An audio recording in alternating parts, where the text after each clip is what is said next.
What's this? What is this, Sasha? Go get it.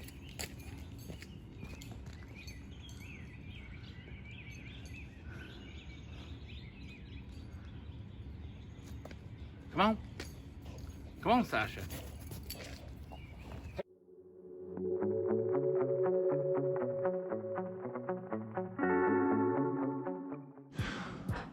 So this is why I decided, I mean, there's a lot of reasons. I've been watching Pirate Stacker's videos. I've watched all of his ANACS submission videos, and I actually was able to connect with him on the phone and talk about strategically the kinds of coins to submit and things like that. And the reason I did that is because this local coin show, this is only about an hour and a half from my house.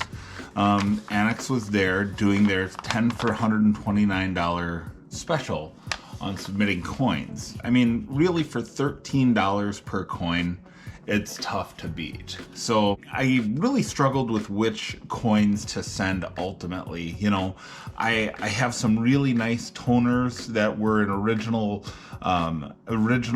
packaging with the cardboard and stuff from like the mid-50s that I really considered submitting those, and I still think I'm going to, but I decided to go another direction instead. Okay guys, well here is the box that ANACS sends back to you, and I'll tell you, after watching Pirates videos, I'm really becoming a big fan of ANACS. For one thing, the prices, guys, just so you know, anything 1950 and newer is only going to cost you $14 if the value is $2,000 or less. For economy, that's a 5-coin minimum with no gold. You're only going to pay $16 per coin. And this is if you don't get like a show special like I got, right? And then a 15-day submission is $20 for coins $2,000 and under. So it is economical. But here's the other thing, dude, is that ANACS is a family-owned company, which means they're not owned by giant corporations like PCGS is. You don't have to look far to see that PCGS is owned by a giant hedge fund that they don't really care about coin collecting, right? They're all about making that money, and you can see it in their fees. NGC, not a whole lot different. ANACS, they are the OG. So when it comes to coin grading, they did it first. I'm not saying that they do it best, but I think the reputation is turning around. I've heard dealers at my coin club's coin show talking about how people are really starting to they're not turning a nose up to ANACS holders. Hey guys, Len from the future. Forgot to add into this video other reasons that you may want to consider using ANACS. One, the turnaround time. I turned these coins in at the coin show on April 30th. I got them back on May 17th. Furthermore, there are no membership fees. All you'd pay for is a coin grading fee, and that is it. All right, back to the video. But I'm going to show you the coins that I submitted. I'll tell you what I expected to get from them. So first up here, I have a 2014 D Kennedy half dollar that I submitted from the anniversary proof set, and I need to stop this and I need to turn off my front facing camera. Okay, that's better. So I still got the red light on there with the indicator, indicating that I'm recording. So my apologies for that, but obviously a really, really nice looking coin. And what did we get on this one? We got a Proof 69 Deep Cameo. This came right from the 4-coin set, which I submitted a full set and then some. So I will show you how those turned out here. This is a 2014 D, and I'll just show you. Got a SP 69 because that is a. These are silver, of course, and SP. This is like the special proof, I guess. So pretty cool. I was really hoping for a 70 on these. Obviously, 70s on modern silver proofs are much more desirable in the secondary market, but I'll take it. I will take it. Next, we have the 2014 S Enhanced Uncirculated Silver. 2014 S Kennedy half dollar, and on that one we got an EU70, EU for Enhanced Uncirculated.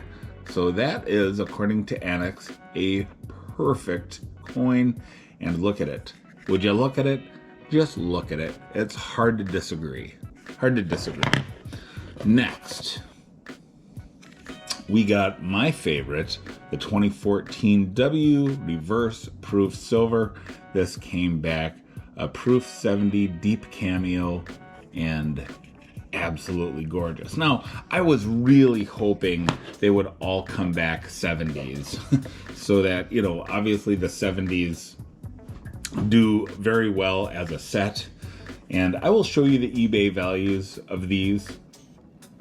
I do have a few of these W's that I submitted, and all the W's did come back as Proof 70 deep cameos. You know, I love W's. You know, I believe that there is great upside potential to the W's. And so, am I hoarding them? You're darn tootin'. You're darn tootin' I am. Up next, we have a 1936 half dollar. This is the Long Island commemorative half dollar. And I want you to look at that and tell me, what do you think that bad boy grades out as? I thought that this was a mint state coin. I thought this was an MS60. I thought the luster was good enough. And the truth is, I didn't look at photo graders. If you know anything about commemorative half dollars, you know there are no guides on how to grade these things. So you're kind of stuck with the experience you have with grading half dollars. So I love that ship on the back. It's a great looking coin, and it came back AU50 details as being wire brushed. Now I'm going to try to zoom to the left of the head below the L. That's the only place I can find lines that indicate cleaning, and maybe a little bit to the right of the faces under Y. But I can't find anything else on it. But nonetheless, it's a great looking coin. Glad I got it in the slab. All right, next up, we have a 1947 Booker T. Washington commemorative half dollar. And that's a great looking coin. Great original mint luster. The reverse is super clean. Super clean. Let me just... Man. And we got an MS66, which I thought this was like a 64 with a shot at a 65. So very glad to have a 66. And when I look at it, I see the thing is, we tend to overgrade personal, right? We look at our own coins and we think that, they're better than the graders, right? So I tend to do the opposite. I tend to undergrade my stuff. So that's what that came back as. Next, this is one I got at the Wisconsin Valley Coin Show last year, and I just thought, man, that's a great looking, lovely coin. I bought that raw, and this has one of the best boats. You know, boats on the back of coins just do it for me. And just look at how that thing sits on the water. Just a lovely, lovely coin. And I am super happy this one came back MS63. I thought it had the luster for it, but I was a little concerned about the chatter in the fields, in the hat. But I thought this one would maybe come back like a 62. So coming back a 63 is a nice little bonus. Finally, we have this commemorative medal, the 1925 North American medal. This is the thick. There was a thick and a thin version.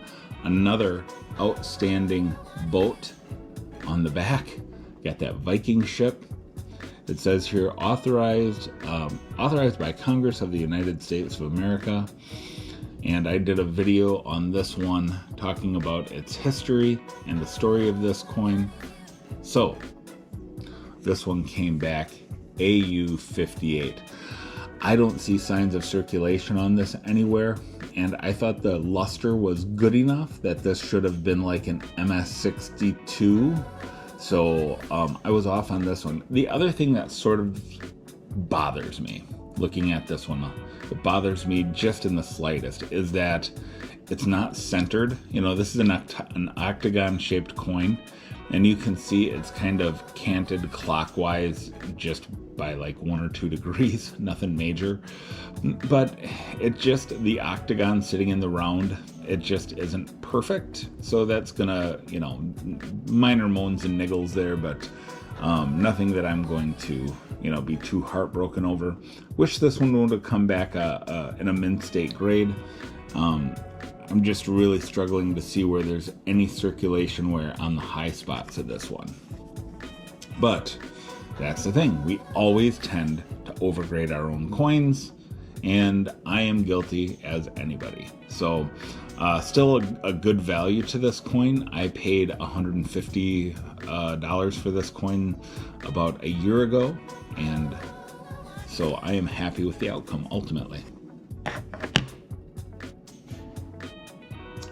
Thanks for watching the video, guys. What do you think? Leave comments below. Would you consider submitting coin to ANACS, or are you strictly with PCGS or NGC? Leave comments below, and if you haven't subscribed, I hope that today is the day that I've earned your subscription. Thanks for watching. We'll see you on the next one.